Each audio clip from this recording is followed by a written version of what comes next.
함께하기를 예수님 이름으로 간절히 축원합니다. 12월 성탄의 달 강림절을 보내고 있습니다. 아기로 오신 예수님을 찬양하며 주의 길을 준비하는 하나님의 자녀들이 되어야 될 것입니다. 특별히 다음 주는 해피데이 초청주일입니다. 릴레이 금식과 함께 이제 이번 주는 새벽 작정 기도회로 하나님 앞에 영광 돌립니다. 우리 주위에 죽어가는 영혼들, 내가 감당해야 될 영혼들을 축복하며 기도하고 하나님 앞에 성령의 역사하심이 있기를 간절히 간구해야 될 때입니다. 우리는 부족합니다. 연약합니다. 그러나 하나님은 강하십니다. 주님은 약한 자를 들어서 강한 자를 부끄럽게 하신다고 약속하셨습니다.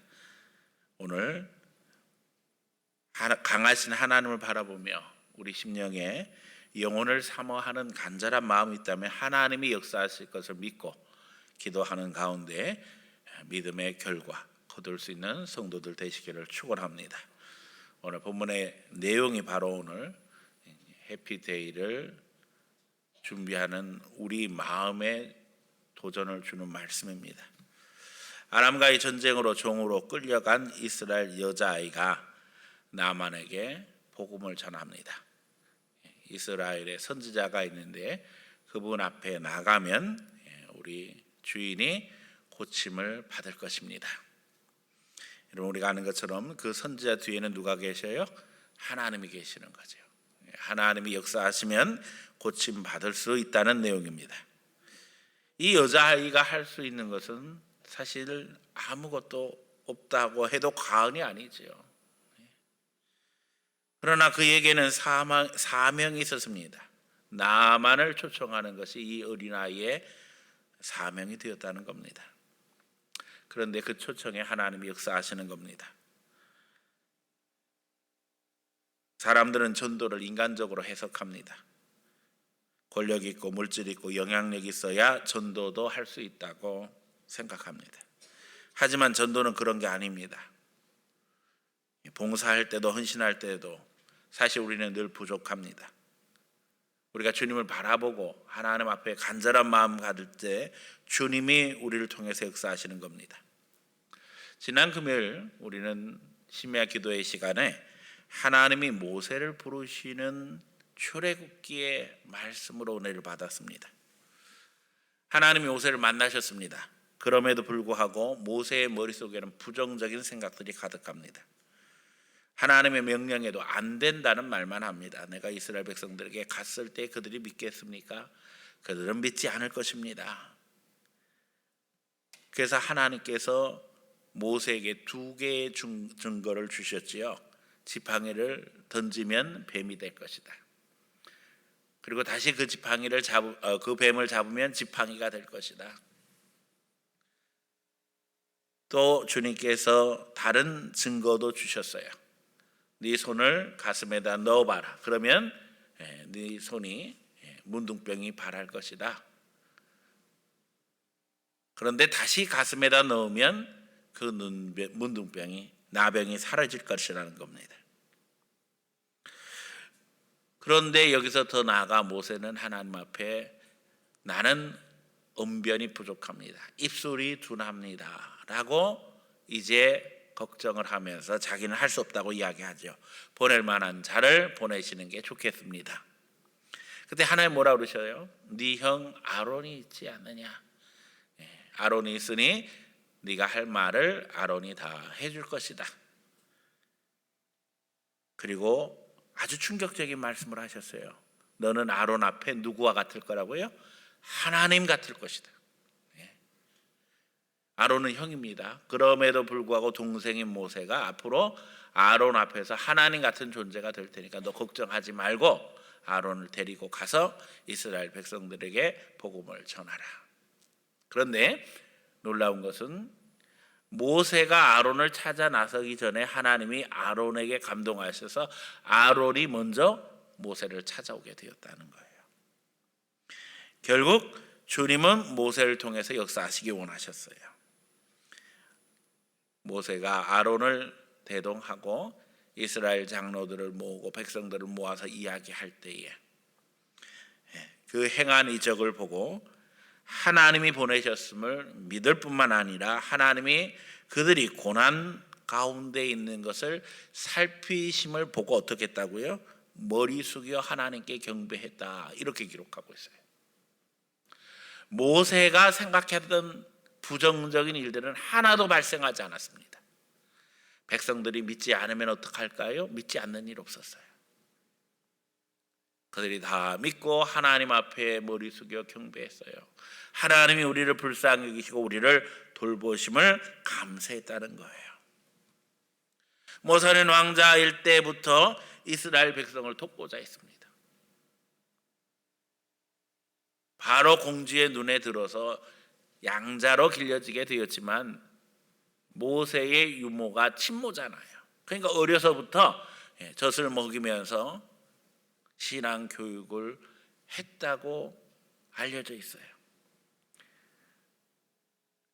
이 모세가 자라서 40이 되었을 때에 특별히 히브리인들에게 관심을 가지고 그들에게 다가가게 될 때에 애굽인이 그들을 학대함을 보고 결국에는 개입했다가 애굽인을 죽이는 일이 벌어져요. 그 다음날 다시 히브리인들이 일하는 대로 가서 보니까 이제는 히브리인들끼리 싸우고 있는 거예요. 그래서 너희가 어찌하여 싸우냐고 책망하게 되어지니까 어제는 애굽인 죽이더니 오늘은 우리 죽이려고 하느냐, 누가 우리 가운데 너를 지도자로 세웠느냐 하면서 오히려 모세를 향해서 공격하고 겁박합니다. 모세는 거기서 도망자의 신세가 되어져요. 그 역사적인 배경은 금요일 심야 기도의 시간에 구구절절 여러분에게 말씀을 드렸습니다. 모세가 히브리인을 도우려고 할 때에 이스라엘 백성들은 반응하지 않았어요. 심지어는 하나님도 그를 도와주지 않으셨어요. 그런데 정작 이제는 힘도 떨어지고 영향력도 없고 지위도 없는데 하나님은 모세를 찾아오시고 모세를 들어서 사용하십니다. 여러분, 여기에 비밀이 있습니다. 하나님은 우리가 연약할 때 역사하십니다. 내가 자랑할 수 있는 것들 다 내려놓고 주님 앞에 두 손 들고 설 때 하나님이 우리를 통해서 역사하십니다. 내 힘으로 할 수 있다, 내 능력으로 할 수 있다, 내 방법으로 할 수 있다 생각할 때 하나님은 기다리십니다. 아니, 그거 다 내려놓도록 만드십니다. 너가 권력 있으면 권력이 얼마나 있겠냐, 네가 돈이 있으면 얼마나 있겠냐, 네가 똑똑하면 얼마나 똑똑하냐, 다 내려놓게 하신 후에 우리가 연약하고 부족해서 주님, 나는 아무것도 할 수 없습니다, 마치 포로로 끌려간 어린 소녀 아이 같은 모습으로 만드시고 순수한 가운데, 순수한 신앙 가운데, 하나님만 바라보는 그 신앙 가운데 역사하시더라는 것입니다. 저는 오늘 우리의 신앙이 순수하기를 원하며 그 가운데 성령의 역사를 기대하기 원합니다. 하나님은 약한 자를 들어서 역사하시는 하나님이십니다. 해피데이를 바라보면서 우리의 마음이 위축되지 않기를 원합니다. 하나님, 나는 전도하는데 너무 무능력한 것 같아요, 부족한 것 같아요, 모자란 것 같아요. 그런 염려하지 말고 약한 자를 들어서 역사하시는 하나님을 바라봄으로 말미암아 주의 영혼들을 돌아보면서 축복의 메시지 속에 영혼들을 초청하고 또 그 영혼들을 하나님 앞에 인도하며 그 가운데 하나님의 역사를 체험할 수 있는 성도들 되시기를 예수님의 이름으로 축원합니다. 그러기에 저는 오늘 약한 자를 통하여 라는 제목으로 말씀 증거하려고 합니다.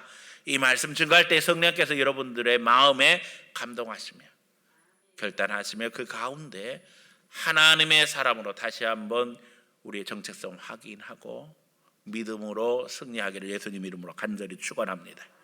첫 번째는 약한 자를 들어 쓰시는 하나님을 신뢰하자는 겁니다. 오늘 성경에 보면 하나님이 늘 이스라엘의 편이 되셨는데 본문에는 그렇지 않습니다. 아람 나라와 이스라엘이 싸웠는데 아람 나라가 승리했어요. 이상하지요. 이유는 간단합니다. 하나님 앞에 바로 서지 못하니까, 이스라엘 백성들이 하나님 거역하니까 하나님이 아람 나라를 통해서 치시는 거예요. 하나님을 사랑하는 신앙이 사라졌으므로 말미암아 이스라엘 백성들은 고난 가운데 들어가게 되었어요. 그런 가운데 어린 소녀는 희생양이 될 수뿐이 없었어요. 부모에 대한 기록도 없고 이 어린 여자아이에 대한 이야기만 나옵니다. 전쟁 가운데 전쟁 포로가 되어 타국에 끌려와서 종의 신세가 되고 말았어요. 어떻게 생각하면 이 어린 소녀 아이에게는 소망도 없는 것 같고 미래도 없는 것 같습니다. 그러나 영적으로 생각해 보면 이 어린 소녀 아이는 아람 나라에 파송된 하나님의 선교사였다는 거예요. 주님은 계획을 가지시고 이 나만의 집에 이 어린 아이를 보내신 거예요. 당시 아람의 총리이며 군대 장관인 나아만은 이 어린 소녀의 집주인입니다. 이 어린 소녀가 끌려간 집이 그 당시 아람 나라의 최고 권력자인 나아만의 집이었어요. 나아만은 전쟁에 나갈 때마다 승리하는 그야말로 아람 최고의 장수인데, 그에게는 너무나도 큰 고통, 나병이 있었어요. 이 나병은 육체적인 고통일 뿐만 아니라 영적인 고통이었어요.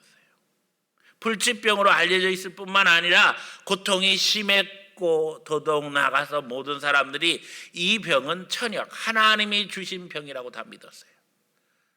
그런데 고대 사회에 있어서 하나님이 벌을 내린 장수가 전쟁에 나가서 싸우는데 누가 그 말을 듣겠냐고요. 나가서 승리를 했지만 앞으로 전쟁을 계속하게 될 때에 내가 말하면 사람들이 나를 안 따라주면 어떻게 할까? 내가 나병이라는 게 알려지면 사람들이 내 말을 안 들을 텐데 하는 이 두려움과 공포, 위기감이 나아만에겐 있을 수뿐이 없었어요. 그러니까 육신의 고통은 말할 것도 없고 영적으로도 눌림이 있고 늘 항상 그 병으로 인해서 걱정, 근심, 사람들에게 감추려고 하는 그런 괴로움이 계속되는 상황이었습니다. 그런데 그 집 여종의 몸종인 이 어린아이는 그 비밀을 다 알고 있는 거예요.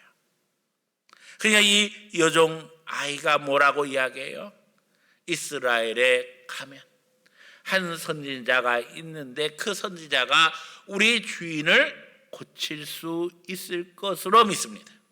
그 이야기를 하는 거예요. 그 선지자의 배후에는 누가 계시는 거예요? 하나님이 계시는 거예요. 다시 말하면 하나님이 고쳐주실 것이라는 메시지를 전하게 됩니다. 우리는 복음을 전하는데 지위나 물질, 영향력, 학식들이 필요하다고 생각합니다. 물론 그런 것들이 도움이 될 수도 있습니다. 그러나 그런 것은 절대적인 게 아니에요. 더더욱 도움만 되는 것이 아니라 그런 것이 방해물도 될 수 있어요. 오늘 우리가 누구에게 전도받아서 하나님의 백성 되었는가 가만히 생각해 보세요. 여러분을 전도한 사람이 무슨 돈이 많은 사람이었습니까? 학식이 많은 사람이었습니까? 영향력이 많은 사람이었습니까? 아닙니다. 거의 대부분 우리에게 복음을 전해준 사람들은 아주 평범하기 그지 없는 분들이었어요. 그야말로 세상 사람들 눈에는 이웃집 아줌마, 아저씨, 처녀, 총각, 동네 청년들이 복음을 전해서 우리가 예수를 믿은 거예요. 오늘 우리가 하나님 앞에 이런 것들로 핑계댈 일이 아닌 줄 압니다. 복음 전도는 마음을 얻는 거예요. 과거에는 권력자가 명령하면 순종해야 했습니다. 너 교회 나와. 이러면 따라 나올 수뿐이 없었는데 오늘 우리 시대는 달라졌습니다. 마음에 감동이 있고 또 동의가 되어야지만 사람들이 행동하게 되어집니다. 사실은 복음 전도뿐만 아니라 세상 모든 것이 다 그렇게 됐지요. 옛날에는 나이 좀 많고 또 배운 것 좀 많고 지위 좀 있고 돈도 좀 있고 뭐 좀 나보다 나아 보이는 사람이 뭔가 요구하게 되면 그냥 따라가는 것이 우리 사회의 형편이었어요. 그러나 지금은 다 바뀌었지요. 나이 많다고 되는 것도 아니고 지위가 있다고 되는 것도 아니고 돈 많다고 학식 많다고 무조건 사람들이 따라 나서지 않잖아요. 결국에는 뭐예요? 마음에 감동을 줄 수 있어야 된다는 거예요. 그래서 저는 늘 이야기해요. 우리가 복음 전도에 성공할 수 있다면 세상에 나가서 못할 게 없다는 거예요. 우리가 복음 전하는 걸 통해서 사람의 마음 얻는 걸 배워가는 거예요. 여러분, 복음만큼 귀하고 강력한 게 어디 있겠어요? 근데 이 복음도 전하지 못하는데 어디 가서 뭘 할 수 있겠어요? 세상에서 우리가 살아나가려면 사람들의 마음을 얻고 동의를 얻고 협력사를 얻어야지만 모든 일에 성공할 수 있을 터인데 그렇잖아요. 세상에서 너무나도 귀한 복음을 들고 나가서도 사람들에게 마음을 얻지 못한다면 뭘 가지고 나가서 세상에서 마음을 얻고 성공할 수 있겠느냐 말이에요. 그러니까 하나님은 이미 그리스도인들이 세상에서 성공할 수 있는 방법도 다 가르쳐 주신 거예요. 복음 전도를 훈련받게 되지만 나머지는 저절로 다 되는 거예요. 여러분 그렇잖아요. 우리가 어려운 문제를 잘 푸는 것을 배우게 되어지면 나중에는 쉬운 문제는 문제 같지도 않은 거예요. 주님은 이미 우리가 이 세상에서 뿐만 아니라 영적 세상에서 하나님 앞에 믿음에 승리할 수 있는 방법을 가르쳐 주셨어요. 그런데 사람들은 주님이 가르쳐 주신 이 과정에서 순종하지 못한 채 다른 방법을 찾으려고 애를 쓰고 발버둥칩니다. 사람의 마음을 얻는 것은 마음 중심으로부터 시작되지 아니하면 안 됩니다. 거짓말하고 가식적으로 행동에서는 절대 사람의 마음을 얻을 수 없습니다. 여러분 강아지도요 자기 사랑하는 사람 분별하잖아요. 진실로 대하는지 거짓으로 대하는지 강아지도 아는데 하물며 사람이 속겠냐고요. 우리 모두가 다 아기로우신 예수님의 순수한 마음을 배워야 합니다. 이 방법이 하나님의 방법입니다. 낮아진 마음, 섬기는 마음, 겸손한 마음, 예수님의 마음으로 사람들을 향해 나갈 때 거기에 감동이 있고 성령이 역사하시는 것입니다. 우리는 예수님의 사랑과 은혜를 알기에 전도하고자 합니다. 예수님을 알고 사는 삶과 그렇지 않는 삶을 우리가 알기 때문에 우리는 복음을 전함으로 말미암아 한 영혼 주님 앞에 나와 그들이 복음 안에서 행복한 삶을 살기를 소원하며 전도하는 겁니다. 여러분 죽을 병에 들었다가 다시 살아난 사람이 과정에서 좋은 병원, 좋은 의사를 만났다면, 나처럼 고통당하는 사람 만난다면 당연히 그 사람에게 그 병원을 소개하고 그 의사를 소개해 주는 게 사람 도리 아니겠어요?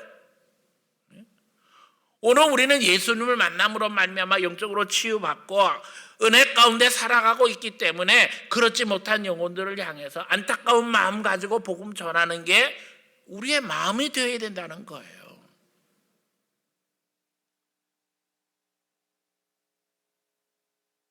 우리는 영적으로 이 세상 사는 영혼들이 하나님을 알지 못하는 이와 하나님을 아는 이로 나눠짐으로 말미암아 이미 이 세상에서도 천국과 지옥이 나눠지고 있다는 걸 너무나도 잘 알고 있어요.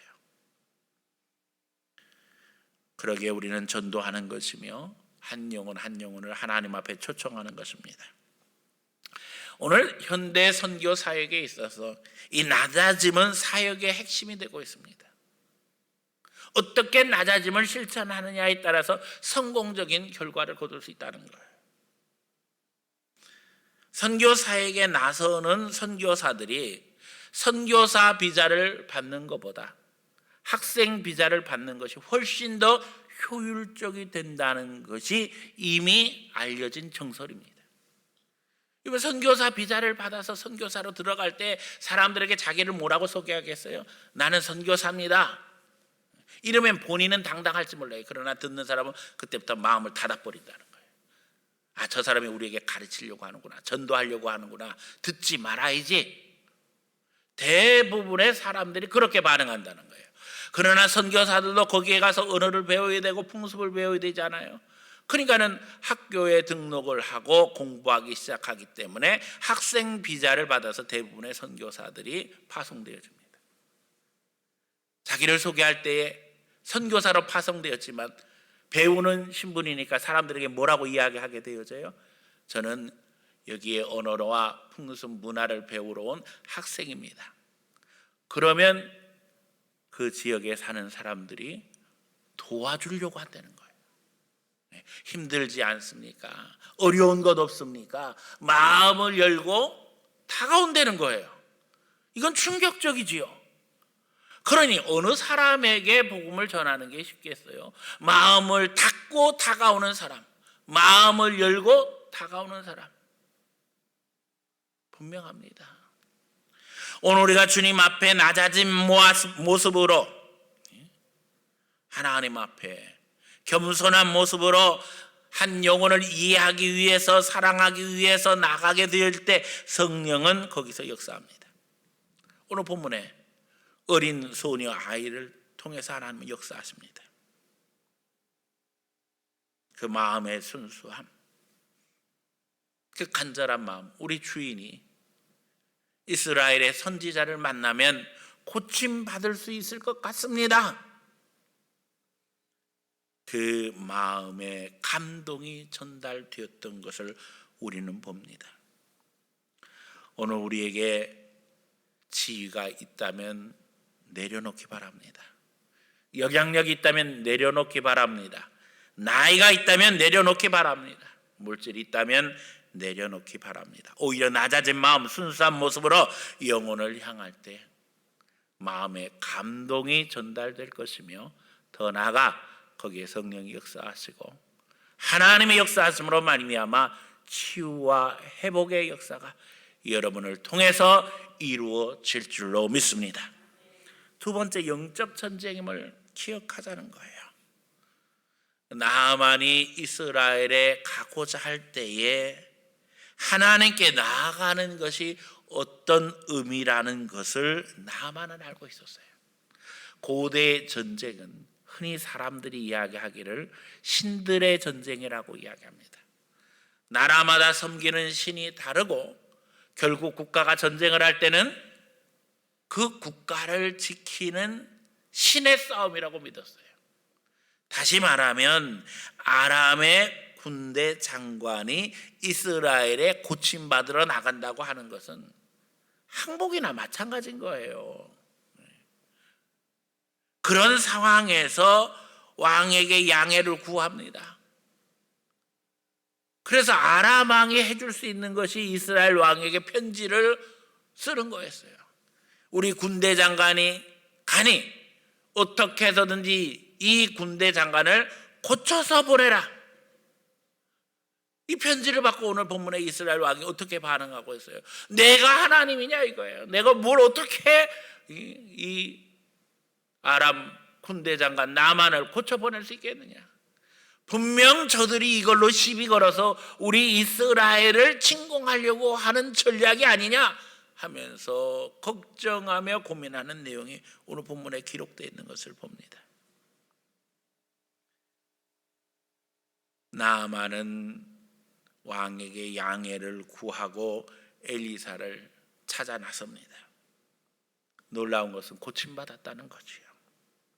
그런데 그 과정에서 엘리사는요, 나아만이 찾아왔는데도 불구하고 그저 말로 요단강에 가서 7번 씻으라, 아주 단순하게 이야기합니다. 나아만은 생각하기에 자기가 엘리사를 찾아오면 엘리사가 반가이 맞이하고 무슨 국가적으로도 환영의식이 있을 것 같고 뭐 이런 것들을 기대했던 것 같아요. 근데 너무나도 단순하게 무슨 환영식도 없고 자기를 대단하게 생각하는 것 같지도 않고 그냥 요단강에 가서 씻어라, 이 말을 듣고 나아만이 화가 났어요. 아니, 우리나라에 요단강만한 강이 없는 것도 아니고, 사실 요단강은요 성경 속에 여러 번 등장하니까 굉장히 큰 강인지 생각하지만요, 좁은 데는 우리 옆에 있는 역곡천만 해.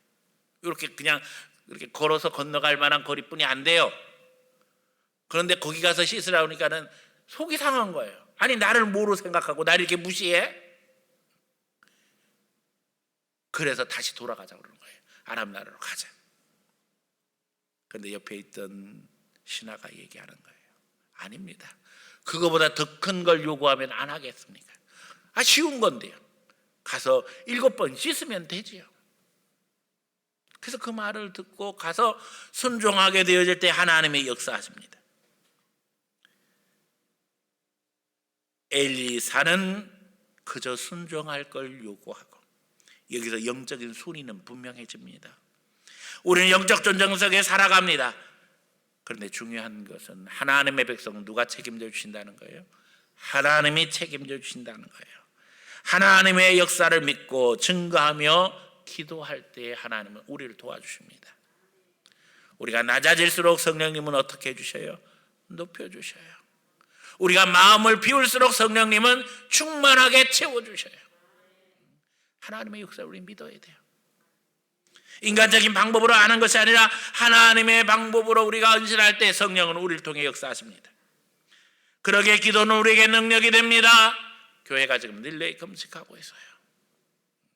보니까 우리 교인들이 릴레이 금식을 계속하면서 이제는 다 익숙해져 가지고 이제 나름 머리가 돌아가는 거예요.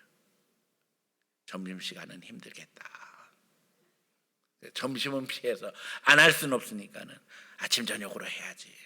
아침 저녁은 하는 분들이 많은데 점심 그냥 한두 명으로 이렇게. 여러분, 우리가 할 수 없지만 하나님 의지하고 하는 거예요. 또 새벽에도 작전 기도합니다. 이번 주간 하나님 앞에 가장 중요한 목적이 뭐예요? 한 영혼을 살리게 해주세요. 전도의 열매를 거두게 해주세요. 아마 가족 중에서는 그렇게 이야기할지도 몰라요. 갑자기 안 나가던 새벽 기도에는 왜 나가느냐고. 그때 분명한 메시지를 전하세요. 당신 때문에 나간다고. 아빠 때문에 나간다고.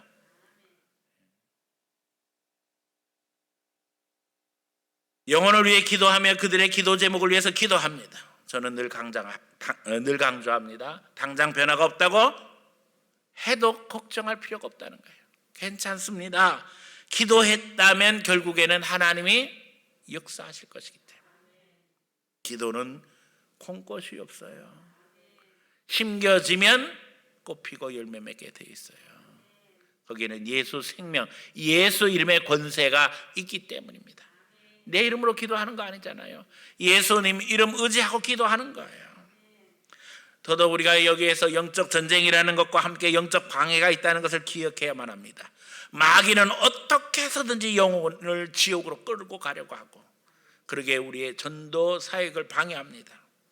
여러분 보세요. 이스라엘까지 온 나만이 엘리사의 말을 듣고 실망하잖아요. 여러분 눈에 그 실망을 부추기는 마귀 역사가 보입니까? 그 실망의 배후에 있는 나만의 마음이 뭐예요? 교만입니다. 나만이야. 아람 군대 장관이야. 그런데 나를 이렇게 우습게 생각하고 섭섭하게 대접해. 마음속에 교만이 자리 잡아 있고, 그러니까 거기에 따라서 실망이 오는 거예요. 그런데 여기서 엘리사는 조금 더 흔들리지 않아요. 구차한 설명도 하지 않고요. 그냥 말 한마디 하고는 반응이 없습니다. 인생을 살아가며 그리스도인들이 하나님의 감동 속에서 중심을 지키는 것은 너무나도 중요합니다. 영혼을 살리는 영적 전쟁에서 마귀는 우리를 흔들어댑니다. 구원의 확신을 가진 자마저 넘어뜨리려고 하는 것이 마귀 역사예요. 우리는 하나님만 바라봐야 합니다. 우리 힘으로는 마귀 세력을 이길 수가 없어요. 더더욱 이 영적 전쟁에 있어서 이 영적 전쟁은 하나님과 마귀의 전쟁이 아니라 마귀와 우리의 전쟁이라는 것을 기억해야 합니다. 하나님은 창조주이시기 때문에 마귀하고는 경쟁 상대 자체가 아닙니다. 우리가 마귀와 싸우는 거예요. 그런데 우리 힘으로는 안 되는 거예요. 그러니까 마귀가 우리를 어떻게 해서든지 넘어뜨리려고 하죠. 오늘 우리는 기도함으로 성령의 은혜를 덧입게 되는 것이고, 기도함으로 하나님의 역사를 이루어가는 것입니다. 하나님의 도구 되는 성도들 되시기를 축원합니다. 그래서 세 번째, 하나님의 도구로 살자는 거예요. 여기 안타까운 사람 게하시의 이야기가 그 뒤에 나옵니다. 나만은 고침 받았어요. 그러니 얼마나 행복하겠어요. 순식간에 자기 살이 변해서 나병이 떠나가고 완전히 회복된 피부를 보게 되어질 때에 그분 마음은 너무도 기쁘죠. 하나님 앞에 영광 돌리고, 이스라엘의 하나님이 참 신이시라고. 그러면서 이스라엘의 흙을 퍼가져가서 내가 그것으로 하나님 앞에 기도하면서 하나님께 영광 돌리겠다고. 그러면서 또 엘리사에게 이야기하는 거예요. 이 아람 왕이 자기 신에게 나가서 제사할 때 나를 의지해서 나가는데, 그때 내가 어쩔 수 없이 왕과 함께 우상 앞에 나가게 되어지는데 양해를 해달라는 거예요. 그는 하나님 두려운 줄 알았어요. 하나님이 어떤 분이신 줄을 깨달았어요. 그래서 자기가 가지고 온 예물을 하나님 앞에 드리려고 합니다. 올 때부터 예물을 준비해 가지고 왔어요. 그런데 엘리사는 큰 예물을 거절합니다. 엘리사의 마음속에 있는 생각이 뭘까요? 하나님의 은혜는 돈으로 계산할 수 없는 거라는 거예요. 여기서 자칫 잘못하면 나아만이 하나님의 은혜를 돈 주고 산 줄로 착각할까 봐. 내가 이렇게 고침받았으니까 내가 치료비를 내고 가야지. 나는 이제 치료비 내고 갔으니까 대가를 지불했으니까 나는 됐다라고 생각하면 안 되기 때문에 흘려보내는 거예요. 여러분, 하나님의 은혜를 돈으로 바꿀 수 있겠어요? 없겠어요? 없습니다. 우리가 하나님 앞에 물질을 드리는 것은 하나님의 은혜에 감사해서 드리는 것이지, 그 물질이 하나님의 은혜를 갚는 방편이 될 수가 없는 거예요.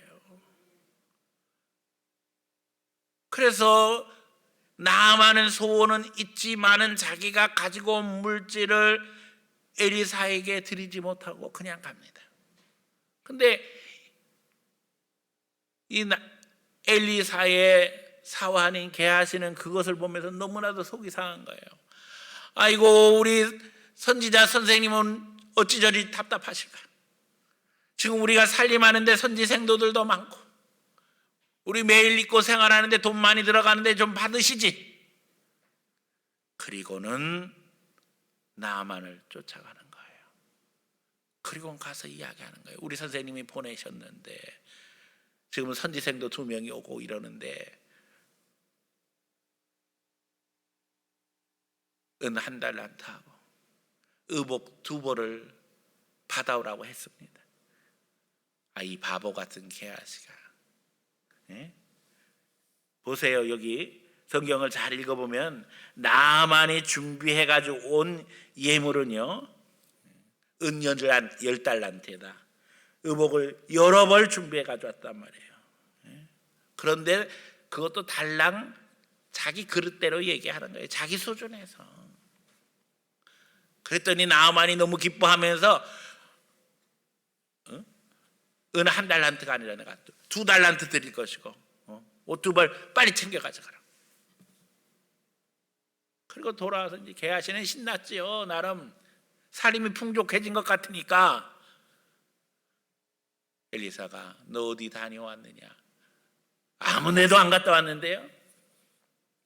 어떻게 되어져요? 나만의 문둥병이 너한테 갈 것이다. 이런 무섭잖아요. 하나님의 은혜를 돈으로 계산하지 마시기 바랍니다.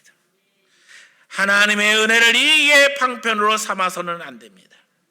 그저 우리는 하나님의 은혜의 통로, 축복의 통로 된 것을 감격하며 사시기 바랍니다. 여러분, 복음을 전했던 이 순수한 어린 여종은 어떻게 됐을까요? 성경에는 전혀 기록이 나오지 않아요. 그러나 저는 오늘 좀 추측해 보고 싶어요. 어떻게 됐을까? 여러분, 나만이 돌아와서 그 어린 소녀를 불러놓고 얘기했을 거예요. 너무 고맙다. 네가 내 생명의 은인이다. 그렇잖아요, 여러분. 네가 선지자를 소개해주고 하나님을 알게 해줬으니 너무나도 감사하다. 더 나아가서 이렇게 이야기했을 것 같아요. 네가 내 자식보다도 낫다. 여러분, 어떻게 대우받았겠어요? 그렇죠? 아마 모름지기 딸처럼 사랑하고 귀히 여겼을 거예요. 복음을 전해서 나만이 하나님을 알게 되어지고 치유받고 나니까 그 여자 종으로 끌려갔던 어린아이의 신분은 순식간에 달라질 수뿐이 없었어요. 오늘 우리는 복음을 전함으로 말미암아 하나님이 우리를 변화시키시고 우리를 통해 일하실 때에 그 나머지 것은 보너스가 된다는 것을 기억해야 할 것입니다.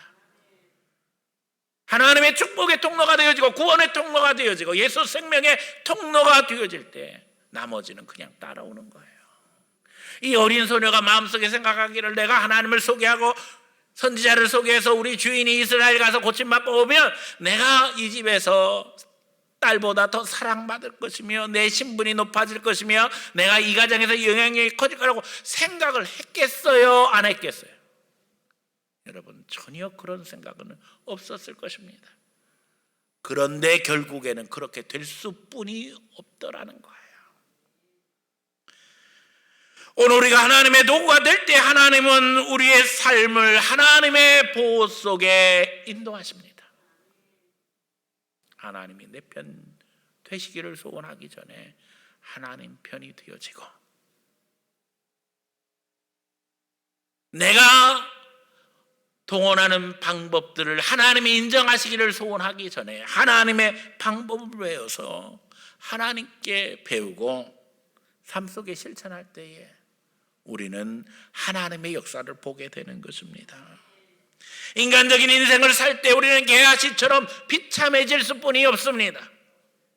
돈 따라갈 때에 돈으로 망하는 것이 마지막이 아니라 그 돈 때문에 우리의 육신과 영혼이 망가지게 돼요. 은혜 속에 사시기 바랍니다. 하나님의 도구로 사시기를 바랍니다. 나는 약하지만 하나님은 강하시기에 약한 자를 들어서 오늘도 일하시기를 원하시는 하나님의 은혜를 사모하고 오늘도 기도하시기 바랍니다. 주님, 나는 약합니다. 혹 여러분 마음에 강하다는 생각이 들어와도 나만처럼 교만한 생각이 들어와도 그저 순종할 수 있는 사람, 그 높은 것들 다 내려놓고 하나님 바라봄으로 이제는 주님과 동행하며 주님의 역사를 이루며 그 가운데 영혼의 열매를 거둘 수 있는 예수님의 제자들이 다 되어지기를 예수님 이름으로 간절히 축원합니다.